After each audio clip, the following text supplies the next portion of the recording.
Oi pessoal, hoje eu vim conversar com vocês sobre um assunto que é muito importante e é um assunto que é muito discutido por nós, profissionais da área da saúde, e principalmente por nós, fisioterapeutas, que é sobre coluna, né? É um assunto que é muito importante porque a gente vê que causa muita confusão e muito diagnóstico errado por aí, né? E isso causa uma frustração tanto por parte de pacientes quanto por parte de profissionais, né? Porque pacientes ficam frustrados porque não conseguem, né, aliviar a sua dor, então continuam ali sentindo aquela queixa, aquela dor e tudo mais, e profissionais porque não conseguem, né, trazer o alívio para aquele paciente, né? Então não conseguem resultado, então com isso se frustram e tudo mais. Então isso gera um problema para ambas as partes. Isso acontece porque tratar de coluna é realmente uma coisa difícil, né? Não é uma coisa fácil, né?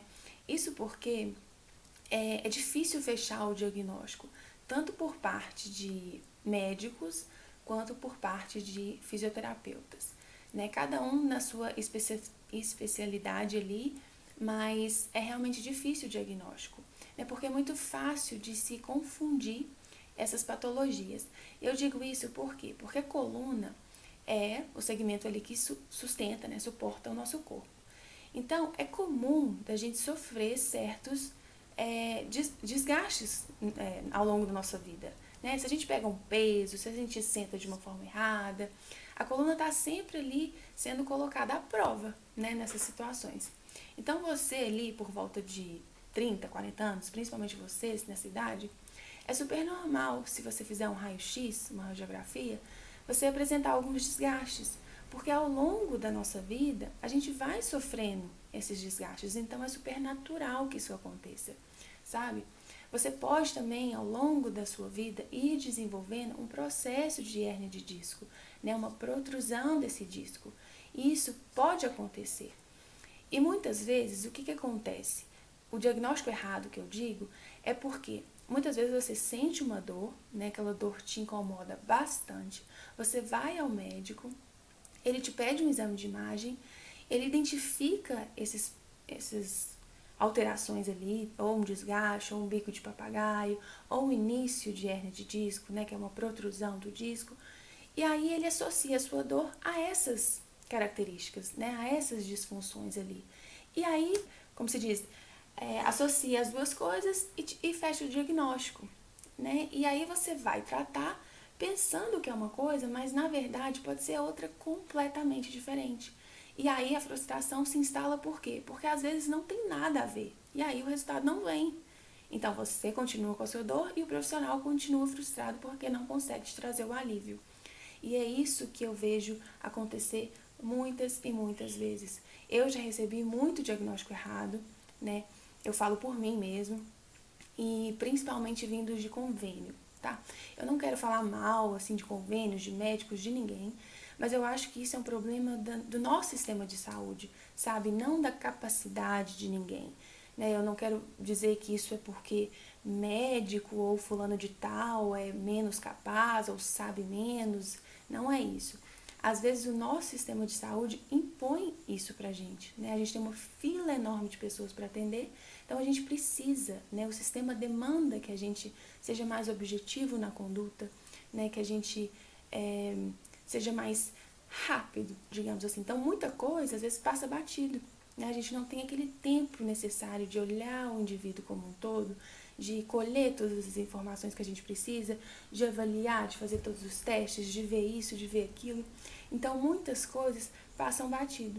Então, o que muitas vezes, né, acontece?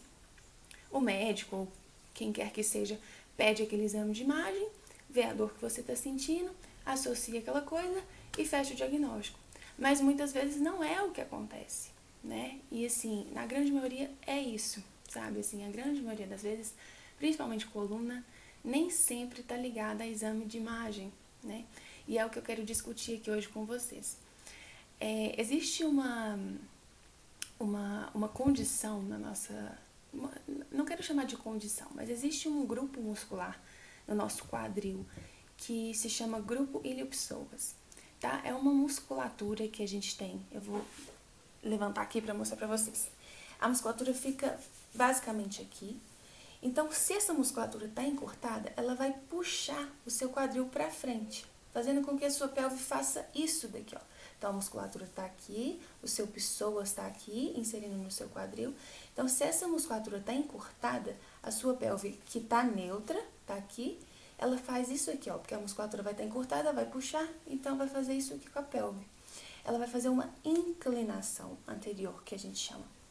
E essa inclinação anterior vai mudar toda a sua biomecânica, sabe? A sua biomecânica, a sua estrutura do quadril. E isso vai trazer o quê? Impacto para a sua coluna. Então, vai trazer uma sobrecarga para a coluna. A coluna, em vez de estar neutra, ela está nesse tilt aqui, nessa inclinação anterior. Então, a coluna que era para estar numa posição mais neutra, ela está em outra posição e ela está sofrendo muita sobrecarga. E aí, essa dor, ela vem com força total, porque a coluna, ela está sofrendo uma sobrecarga que ela não era para estar sofrendo. Mas aí, muitos médicos ou muitos fisioterapeutas não conseguem identificar que é essa musculatura a causadora desse problema. Eles não conseguem identificar que essa musculatura pode estar encurtada e pode estar alterando essa biomecânica do quadril, entende?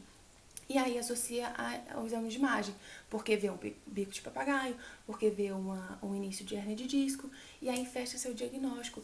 Mas a sua musculatura vai continuar encurtada, então vai continuar trazendo essa pelve para a inclinação, né, para essa anteriorização de quadril, e o problema vai continuar. É por isso que as pessoas ficam frustradas, porque o problema não resolve, você vai continuar com a sua dor, né, quem quer que seja, vai continuar não resolvendo o problema, e aí que a coisa desanda, porque a situação não muda, entende? So the old hip flexor, the iliopsoas, you know, it's a mouthful in itself. So what is it and where is it? It's two muscles, isn't it? Right, yeah. Iliacus and it is. psoas. But the biggest thing about the hip flexors, to me, is if you look here, we've got a nice example of one, is they flex the hip, in other words, bring your knee up like this. Right. So if we look at this, it goes like that. But look, it's connected down by the hip, which makes sense. But if you look at the other end of the muscle, can you see this, Lonnie? It goes all the way up and literally connects, not, you know, to the spine off to the side, Right. to the spinous transverse processes, we call it. So when that connects and that pulls, it's putting force on the low back to, you know, to a certain degree. if it's tight, it's going to actually pull. You know, if one's tight, it's going to pull you this way. Right. If both are tight, it's going to round you out like That spine flex forward. the spine, One and you way- won't be able to straighten all the way up. Right. So it can pull your trunk forward. You know, if they're tight, it can put pressure on the low back, which can help create or make back pain worse. So we want to keep those muscles loose. And when you sit a lot, those muscles, if you have an 8-hour day, you're sitting most of the day, those muscles inherently over time will contract. And we Yeah. want to, you know, maximize them. I would be surprised with most people, especially over 30 years old, that you know your hip flexors are probably tight. Sure. And then you can also get a little more compression on the hip too. If I don't stretch out my hip flexors, I start getting a little hip pain. Sure. I mean, so Yep. I think it serves two purposes: helps your back and helps your hip. Sure. E isso é muito, essa condição que eu digo, esse encurtamento de quadril, né, dos flexores de quadril que a gente chama, é muito, mas muito, muito difícil. E eu, assim, não quero falar que quase nunca, porque, né, quem sou eu para dizer isso, mas eu vejo que quase ninguém avalia isso. Eu não vejo ninguém avaliando isso, eu não vejo ninguém tratando isso da forma como deve ser tratado. Eu não vejo ninguém dando a devida importância para isso, e é tão, mas tão, tão, tão importante se vocês soubessem o quanto isso afeta o indivíduo como um todo, sabe?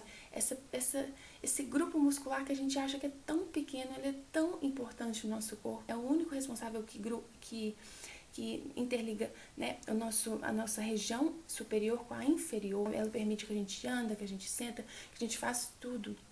Então, assim, ele está diretamente relacionado à nossa vida funcional. E essa musculatura encurtada, essa musculatura tensa, ela é a grande responsável, e assim, vamos colocar aí, 70%, 80% responsável pelas dores nas costas hoje, sabe? E muita gente fecha o olho para isso, sabe? É como se a gente quisesse tampar o sol com a peneira, sabe? Querer resolver uma dor na coluna com outras com outras coisas, sabe? Tratando outras coisas, levando em consideração outras coisas. E às vezes é mais simples do que a gente pensa, sabe? Às vezes é só alongar uma coisa ali, fortalecer outra aqui e pronto, você tirou aquela dor, você acabou com aquele problema, sabe? E muita gente está caçando pelo em ovo, está querendo resolver uma hernia de disco que não tem que ser resolvida, né? É o que eu falo. Às vezes a hérnia tá ali, né? A protrusão tá ali, o início dela tá ali. Mas se ela não te incomoda, se ela não te traz impacto, se ela não te limita, a gente tem que, claro, cuidar dela, né? Prevenir que ela não evolua. Mas ela não é a sua vida não tem que parar por causa dela, sabe? Ela não tem que ser um motivo de todas as suas queixas. Não é isso, sabe, que tem que acontecer. E é o que a grande maioria faz. Justifica as suas dores por isso, pelas coisas que apresenta às vezes no exame de imagem, sabe? E não é bem por aí, sabe? Eu vejo muito diagnóstico errado por conta disso. E eu quero alertar vocês, isso, assim, o meu grande objetivo nesse vídeo é para vocês ficarem um pouco mais conscientes a respeito da coluna de vocês, sabe? Para vocês não tomarem como verdade tudo aquilo que falam, tudo aquilo que te passam de diagnóstico. Tenham um olhar mais crítico sobre isso, entendam que existe esse grupo muscular, tá? No corpo de vocês. É uma região, é um grupo muscular bem profundo, por isso ele é tão difícil de se identificar, tá? Não é uma musculatura fácil, como por exemplo o bíceps aqui, né? Que a gente apalpa, que a gente pega. Não, é difícil identificar, é difícil apalpar, é difícil treinar. Então é por isso que muitas vezes, muita gente nem sabe, né? Nem sabe como que alonga direito, acha que é só um alongamento estático, né? Que é o que na grande maioria das vezes é o que eu vejo aí o pessoal ensinando.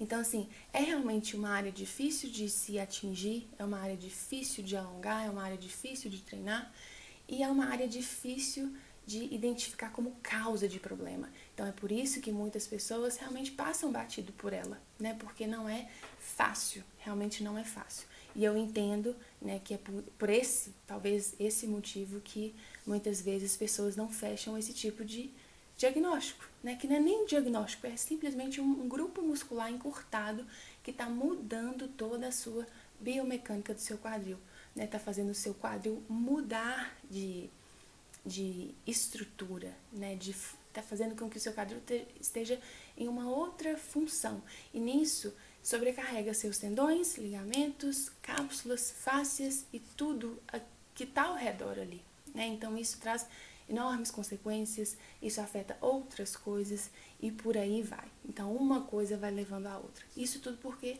um grupo muscular está encurtado e não necessariamente tem a ver com a sua coluna, o seu disco, né, o seu bico de papagaio, o seu desgaste, não tem nada a ver. É só um grupo muscular que está encurtado e a gente precisa alongar, entende? Então, primeira coisa com esse vídeo, eu quero dizer para vocês, fiquem cientes disso, né? Questionem quando vocês forem ao médico, forem a um fisioterapeuta, qualquer pessoa, se passarem algum diagnóstico para vocês, pedirem exame de imagem, alguma coisa assim, e falarem, olha, você tem isso, você tem assado, ok, sabe? Peguem aquilo para vocês, não tô falando para vocês não confiarem em quem está te avaliando, e nem estou falando para vocês colocarem à prova, né, o conhecimento daquela pessoa que está te avaliando, não é isso. Mas tenha o conhecimento, né, sobre você, sobre o seu corpo, e saiba questionar, saiba se conhecer, sabe, assim, pergunte, né, sobre você. Fala, olha, eu vi sobre tal coisa, me falaram sobre tal coisa, isso procede? Eu tenho isso? Será que você pode me avaliar? Né, eu vi sobre essa musculatura, eu vi que talvez a minha coluna pode estar doendo porque ela esteja encurtada. Será que isso está acontecendo comigo? Será que tem como você ver? Será que o meu quadril está realmente anteriorizado? Será que tem como você avaliar? Então, você falar, você mostrar que você também entende, que você também está ciente das coisas, sabe? Que você não está acatando só o que estão te falando. Que você entende que às vezes a sua dor está sendo proveniente de uma estrutura de quadril que não está sendo adequada para você, né? Você entende, a pessoa vai entender que ele sabe que às vezes a dor dele não é por um bico de papagaio, e sim porque a pelve está anteriorizada e está trazendo impacto para a coluna. E às vezes ele até pode ter passado batido e ao você falar, ele vai falar, nossa, é mesmo, deixa eu avaliar isso daqui. Às vezes você pode até lembrar da existência desse músculo, talvez, né? Às vezes ele não tá nem lembrando, ou às vezes ele não teve nem, às vezes ele, né, por um convênio ou o que quer que seja, ele não vai ter tempo, ou não teve tempo, sei lá, de avaliar isso, mas ao você falar, ele vai dar prioridade para aquilo e vai olhar aquilo primeiro, né? E se não for o seu caso, por exemplo, se você não tiver essa musculatura encurtada, ele vai descartar aquilo e aí sim vai levar o olhar para outra coisa, né? Porque se ele descartar essa hipótese, aí sim ele vai procurar, né, um exame de imagem, algo que justifique a sua dor, se não for o caso da sua musculatura estar encurtada, né? Então, saber, ter o conhecimento sobre isso, vai te favorecer na hora de você questionar sobre a sua dor, tá bem? Então, é o meu primeiro objetivo com esse vídeo. E o segundo, esse assunto é um assunto que sempre me interessou, sabe? Coluna sempre me chamou muita atenção, justamente por isso, por ser um desafio para mim, para minha prática clínica, ser um desafio na área da saúde como um todo. E é uma coisa que eu me interesso, é uma coisa que eu gosto de estudar. Então, nesse tempo, eu reuni vários estudos, várias pesquisas, busquei conhecimentos fora do país e desenvolvi um e-book falando um pouco mais assim do que eu vou falar no e-book para vocês entenderem, só para vocês se contextualizarem da importância dessa musculatura e o que eu abordo no e-book. É porque quando essa musculatura está encurtada, ela te traz vários impactos, assim. Eu quero te mostrar nesse e-book os impactos que você pode estar tendo na sua vida por conta de uma simples musculatura encurtada. Então, por exemplo, você pode ter impactos na sua resposta a uma sobrevivência, por exemplo, a uma situação de perigo. Então, por exemplo, quando você passa por uma situação em que você precisa de correr, né, fugir ou lutar, que é um mecanismo do nosso corpo que a gente chama de lutar ou fugir, né, que é uma situação de sobrevivência, que o corpo entende como se fosse uma situação de sobrevivência, de perigo, né? Isso está diretamente relacionado a esse grupo muscular. Por quê? Porque o nosso sistema nervoso, né, simpático, que a gente chama, ele vai mandar a informação para esse grupo muscular, para ele ou encolher ou ele fugir, né? Você já reparou que quando a gente está com medo, né, a gente está numa situação assim de perigo, alguma coisa assim? Gente, desculpa o barulho. Ops. Quando a gente está numa situação assim de perigo, de medo, alguma coisa assim, a gente tende a encolher, a gente fica naquela posição fetal. Então, é o sistema nervoso simpático que manda essa informação para o nosso heliopsoas e a gente faz isso, a gente encolhe, né? Então, esse grupo muscular faz o nosso corpo virar uma bolinha, a gente encolher. Ou então, se a gente está numa situação de risco, de perigo, em que a gente precisa fugir, o sistema nervoso simpático, ele manda essa informação para o grupo muscular, né, que é para o heliopsoas, e a gente corre. Então, ele está diretamente relacionado à nossa sobrevivência.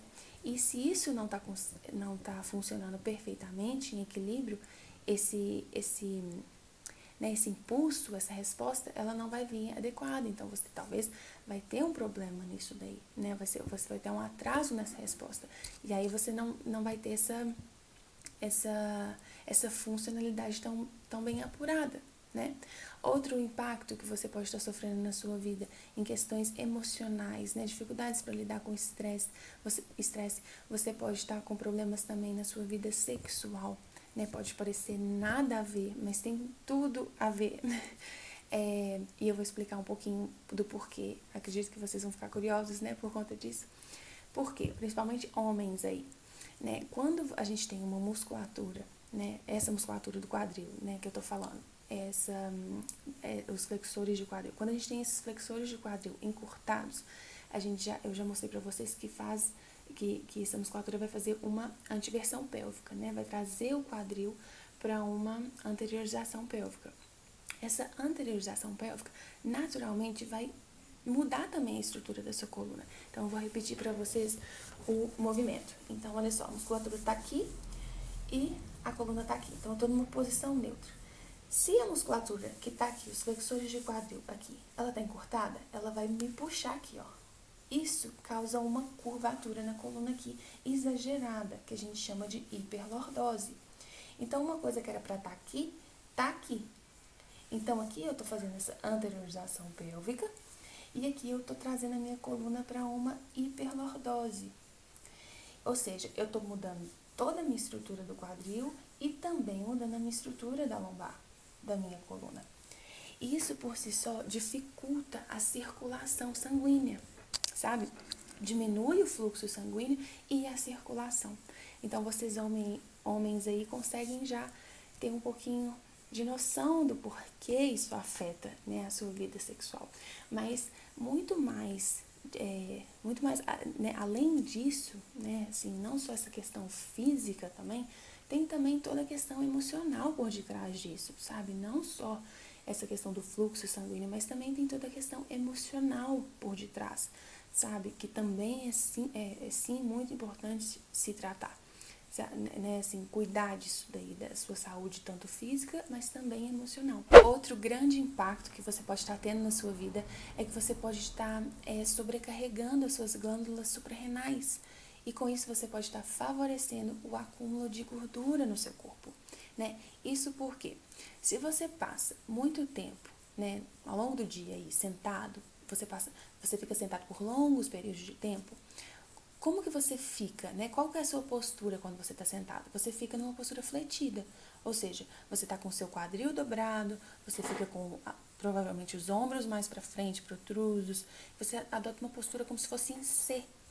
Então, o seu corpo, ele não entende que você está sentado vendo uma televisão, sentado jogando um videogame. Se você faz isso continuamente, né, assim, o tempo todo, o dia inteiro, toda hora, todo tempo, o seu corpo ele vai entender como se você estivesse numa situação de perigo. É o que a gente já falou anteriormente, né? Quando a gente está numa situação de perigo, o que a gente faz? A gente encolhe. Então, se a gente faz isso o tempo todo, o corpo vai pensar que a gente está o tempo todo em uma situação de perigo. E quando a gente está em uma situação de perigo, a gente não fica feliz. A gente fica estressado, a gente fica tenso. Isso exige que as nossas glândulas trabalhem. E quem tem que lidar com esse estresse são as nossas glândulas suprarrenais.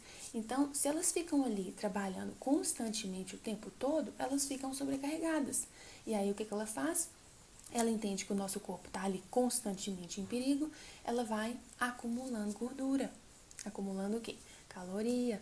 E com isso a gente vai ganhando peso, né? Então, assim, a gente tem que saber lidar, né, com o estresse e também alongar essa musculatura e saber se comportar diante dessas posturas ao longo do dia, né? Se você precisa, se você trabalha, né, em mesa de computador ou alguma coisa assim e precisa, né, estar sentado, então saber sentar adequadamente, porque senão o corpo vai constantemente achar que você está em uma situação de perigo e o corpo vai entender que você está naquela situação de sobrevivência. Então vai exigir das suas glândulas e aí desenvolve todo aquele processo de sobrevivência e aí a história é essa daí, acúmulo de gordura. E isso tudo pode estar acontecendo porque um grupo seu muscular está encurtado. Outro grande impacto que você pode estar sofrendo é que às vezes você está achando que você está acima do peso, né? Que você está com uma barriguinha um pouco protrusa, um pouco barrigudinho e tal. E às vezes é só um grupo muscular encurtado. De novo falando, se o seu quadril, né? Se a sua musculatura está encurtada, o seu quadril vai ser jogado para frente. Então, consequentemente, a sua barriga vai ser jogada para frente. Então, às vezes, você se olha no espelho e fala, nossa, minha barriga tá estufada, tô com barriga protrusa, tô barrigudo. E às vezes não, às vezes é só esse grupo muscular que tá jogando a sua pelve para frente e com isso tá empurrando tudo para frente. Então, é normal que a sua barriga esteja para frente. E às vezes, se a gente alongar isso daí, se a gente relaxar essa musculatura, a gente alinha a pelve de volta e a barriga volta para trás. Então, às vezes, você está tendo uma falsa impressão de que você está acima do peso, que sua barriga está um pouco exagerada e está um pouco barrigudinha, mas às vezes não. Às vezes é só um grupo muscular que está forçando a barra aí. Então, é um dos impactos também, né? Então, vocês conseguem observar que, sim, são várias coisas envolvidas, né? Que o buraco é realmente mais embaixo e tem muita gente tentando tampar o sol aí com a peneira, né? Então, eu convido vocês, né, a darem uma olhadinha aí nesse material que eu preparei para vocês. Eu preparei, né, esse e-book com todas essas informações, explicando detalhadamente cada um desses tópicos. Tem muito mais lá. Lá vai estar tudo muito detalhadinho no e-book. Lá eu coloquei tudo numa linguagem muito leiga para qualquer um conseguir entender, qualquer um né, assim, tirar o máximo proveito de todas as informações, entender o que acontece e assim ficar livre de uma vez por todas dessas dores e conseguir destravar aí o seu quadril, né? O e-book propõe uma série de 10 exercícios, né, uma rotina de 10 exercícios para você fazer todos os dias. Esses exercícios eu fiz aqui na minha casa mesmo, na varanda da minha casa. Então, assim, não tem desculpa, sabe, para você que fala, eu não tenho lugar, eu não tenho espaço, eu não tenho equipamento. Não precisa de nada disso, sabe? Você só precisa da sua força de vontade e de um espaço qualquer, sabe? Eu fiz na minha varanda, um espaço bem pequenininho e não precisa de nada, de nenhum equipamento, de nada disso. Sabe, a gente vai fazer alongamentos dinâmicos, alongamentos estáticos, a gente vai fazer alongamentos de fáscia, a gente vai fazer alongamentos de mobilidade, alongamentos de estabilidade, exercícios de estabilidade e de ativação muscular, né? É basicamente esses exercícios aí que a gente vai fazer para a gente conseguir atingir esse grupo muscular, porque é realmente uma região difícil, né, de se atingir por ela ser muito profunda, né, é uma área bem realmente complicada de se atingir. E a grande sacada aqui é você ter uma ordem lógica de exercícios, sabe? Porque o que eu vejo que é o grande problema? Existem muitos exercícios bons por aí na internet, existem muitos vídeos no YouTube que ajudam, né, que ensinam a destravar essa musculatura, alongar essa musculatura, alongar a fáscia, alongar, né, o grupo muscular e tudo, mas a informação tá solta, sabe? É um exercício bom daqui com um exercício bom daqui, mas e aí? Sabe? Assim você não consegue atingir toda a sequência lógica da coisa, sabe? É uma musculatura muito profunda, é uma musculatura difícil de se atingir. Então, precisa toda de uma sequência, de uma ordem cronológica, né? Então, é isso que eu te ensino a fazer, né? Esse programa de exercícios a gente vai desde o inicinho lá até o finalzinho. Necessariamente a gente precisa ir seguindo essa sequência, porque é ali que a gente vai desembalando essa musculatura, sabe? Porque não adianta só a gente ter o exercício certo, mas a gente não fazer a gente não fazer a sequência certa. A gente precisa de ter as duas coisas, o exercício certo e a sequência certa, e a execução certa também. Então, nesse e-book eu te mostro, né, as fotos dos exercícios com a explicação deles e também um vídeo, né, de como da execução desses exercícios. Então, assim, eu tentei fazer uma coisa bem completinha para vocês. Vou deixar o link aqui embaixo para quem se interessar, né, pesquisar um pouquinho, né, saber um pouquinho mais a respeito. E então vai estar aqui embaixo na descrição, tá bom? Mas é isso, meu recadinho tá dado para vocês. Eu resolvi vir aqui contar isso e desenvolver esse e-book diante dessa grande demanda, né, dessa falta, sabe, que eu vejo de pessoas abordando sobre isso, de pessoas tratando isso, de pessoas trazendo soluções para esse problema e soluções fáceis que você consegue resolver em casa e não necessariamente ter que ir a uma clínica, pagar caro e, enfim, para resolver esse problema, né? Você consegue fazer isso sozinha, é lógico que seguindo orientações de pessoas, né, que realmente entendem, e eu tentei trazer isso de forma, né, da melhor forma que eu pude, então trazendo fotos e vídeos e tal, para vocês seguindo e tentar aplicar da melhor maneira que você conseguir, né, tentando assim, replicar isso da melhor forma que você conseguir para não fazer nenhum exercício errado, né? Mas assim, em caso de dúvida, alguma coisa assim, sempre procure, né, uma pessoa para te orientar, alguém para fazer com você, enfim, né? É claro que eu não quero aqui passar tratamento para ninguém, mas é só uma forma que eu encontrei de ajudar vocês que às vezes estão passando por essa situação aí e que eu acho que é uma maneira bem simples de resolver, né? Que são alongamentos, são coisas simples que você pode fazer e que pode trazer um alívio sensacional aí pra você, né? Com essas dores aí de coluna e quadril, tá bem? Bom, então é isso, espero que tenham gostado. Um grande beijo, vejo vocês na próxima. Tchau, tchau.